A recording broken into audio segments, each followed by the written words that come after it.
Hey everyone, it's Brian with GreyWolf Towers again. So today's video is actually like the third video that I filmed today. However, it's probably the first one that I'm going to edit out of the bunch.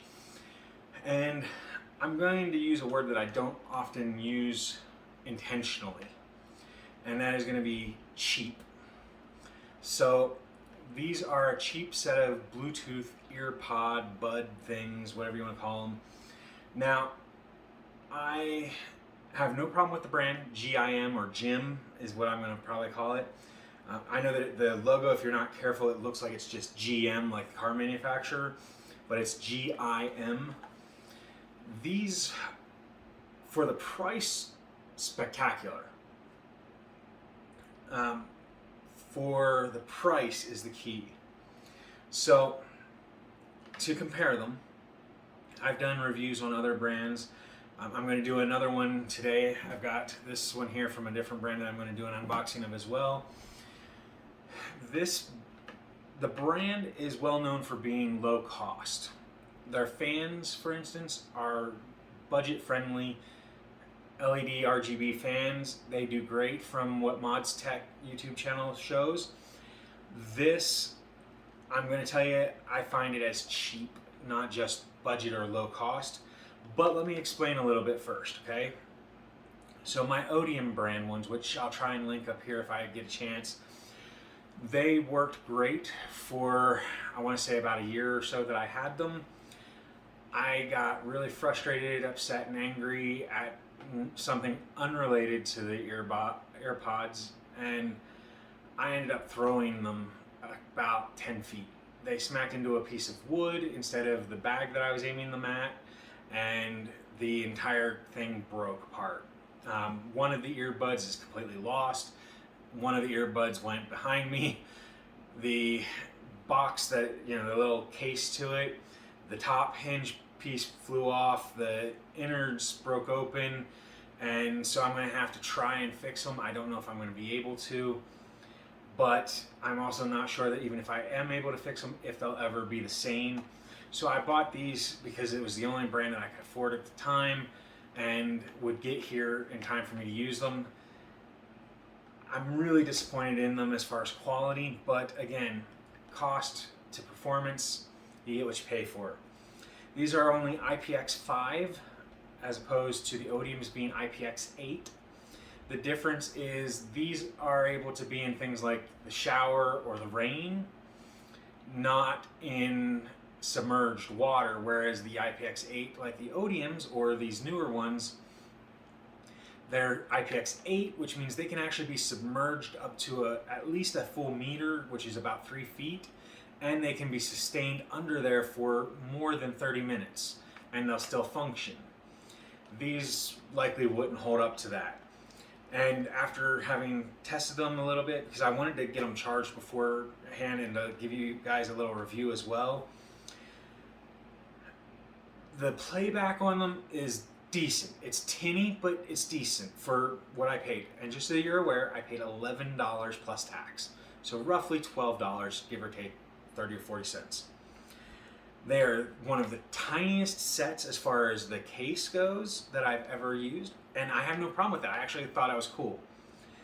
The earpods themselves, very low quality sound. The part that you hear out of it, the speaker playback, whatever, is tinny but decent. It's lower quality but good. I'd say above mediocre, probably in the fair to good range. So on a scale of 1 to 5, somewhere in the 2.5 to 3 range is where I'd rate them on a 5-star as far as sound. The audio for the microphone, however, I'd give it a 1.5 out of 5 just because it actually works and most of the time you could hear it. The issue was that every time I talked on it, I talked to my wife using it to test it, every time I'd say something, there was static to it.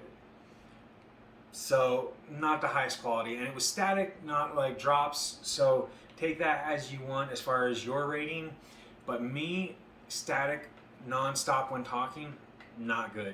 I'd rather have a little bit of a loss of sound for a second then have static the entire time I'm talking. So I give it a 1.5, maybe a 2 star on the microphone, a 2.5 to 3 star on the speakers. Overall, I'd give it maybe a 2.5 star total, maybe 3 stars. The main issue, other than the audio that I had, was that the charge on it takes absolutely forever. I think it took me like 2 or 3 hours to fully charge it. So inside the package, you get this little divider which has your little instruction manual. It has a tiny, like 3 to 6 inch USB, micro USB cable. It does include large and small earpod cover pieces for the speakers. And like I said, they're teeny tiny. I mean, just so you can see, I mean, I'm an average sized person and they fit really well in the palm of my hand. They're amazing size, and if it hadn't been for the sound quality issues, I would probably have rated these like a 5 out of 5. And that's taking into account that it lacks one of the features that I like the most about my Otium ones. So now, actually 2 of the features. So it has the micro USB charging port in the back, and then it has the LED charge status lights in the front. It basically shows you full charge, 3/4 charge, half charge, 1/4 charge, and things like that. The earpods themselves, they look nice and sleek. They don't have any branding or anything on them. They fit in the ears nicely. They're average sized. There's nothing weird about the size. I will say that it's weird that they have this crusty stuff on them, because that's not earwax. That's something weird on them that I wasn't paying attention to. So they come with the medium size, I believe, on them, and they just fit in the ear. They are a little bit on the large side, kind of like the Otiums, but they're not uncomfortable. You can shake your head and they stay in, so they're nice quality as far as the feel goes. They are just a slick gloss black to them, no branding of any kind, no logos, no touch keys, no sensitivity. Now they do have the touch to stop the call and to start the call and stuff like that, but they don't have any, I don't know what to call it, logos, no printing on them to indicate stuff like that. They're just straight slick black. But again, that's part of the appeal to them. The 2 main features the entire thing lacks that I personally liked about my Otium ones is there's no USB port on it for standard USB in order to plug in an item to charge. So that's one thing that I liked about the Otiums, but that's not an every design feature anyway. There are lots of these that do and lots of them that don't have that. The other thing that I don't like about it is the lack that Otium has a little digital display, 3 digits, and then bar displays where it shows the charging of the earpods themselves, and it shows you the status of the charge in the case. So the charge will tell you, it's 100% charge for the case, which gives it about 40 hours of play time on the audio. And then it'll tell you how charged each earpod is, and those last somewhere like 1.5 to 6 hours range, somewhere in there. I want to say it's like 5 or 6 hours, but it's at least 1.5 hours that I've never experienced less than 1.5 hours. These, according to the information online, the pods themselves hold 1.5 hours charge. The case holds a 6-hour charge. So you get 4 full charges out of the case to the earpods without having to plug it in to charge it again. So it gives you a total of about 6 hours of listening time on your music, or talk time, stuff like that. So for $11, it is a great item, great product, great for hearing stuff. So if you're going to be traveling and you're going to want to listen to music, or you're going to want to watch YouTube videos, great product. Highly recommend it. $11, you lose it, you're not out a bunch of money. You break it, you're not out a bunch of money. Just overall, it's a decent purchase.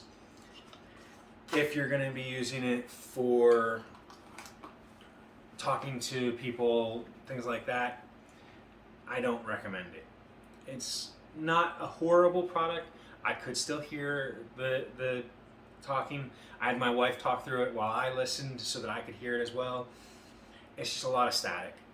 And it's not so much that you can't hear it, it's just that it interferes with the hearing of it. So, that aside, for an $11 set of Bluetooth 5.0 earpods, it's a great purchase. Would I buy them again? No, I wouldn't. What am I going to do with these now that I have them? Honestly, I'm probably going to give them to my kids and let them have them as a travel utility item, you know? That way when we're traveling, they can listen to stuff. We rarely travel more than about 6 hours anyway. It's usually between 6 and 8 hours.